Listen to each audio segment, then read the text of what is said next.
नमस्कार। न्यूमरोलॉजी कौन गोटे साइंस ना न्यूमरोलॉजी गोटे मैथमेटिक्स ना कौन एटा आमे कहीं न्यूमरोलॉजी को एक्सेप्ट करबा न्यूमरोलॉजी अनुसार आमे कहीं जीवा न्यूमरोलॉजी आम लाइफ रे केमिति इम्पैक्ट पकाउची। यस, न्यूमरोलॉजी रो बेसिक होची आपनकर डेट ऑफ बर्थ एवं name number.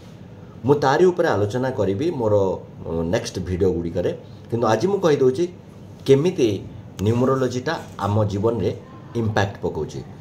Date of birth रे गोटे डेट रोची, मंथ रोची एवं ईयर रोची।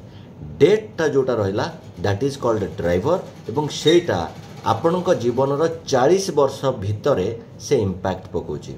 जदि आम फुल डेट ऑफ बर्थ को देखिबा ताले सेटा होची कंडक्टर नंबर जोटा आफ्टर 40 इयर्स आपणक जीवन रे इम्पैक्ट पकाउची। ताले आम ड्राइवर को भी देखिबा एवं कंडक्टर को मध्य देखिबा। आहुरी इनसाइड को आम जीवा मोर नेक्स्ट वीडियो रे ड्राइवर, कंडक्टर, कुआ नंबर ए सब विषय जानिया पई आपण मो चैनल को सब्सक्राइब करंतु एवं वॉच करंतु मोर वीडियो को आपन लाइफ को गोटे नुआ दिशा देवा पई मोर ए चैनल। नमस्कार।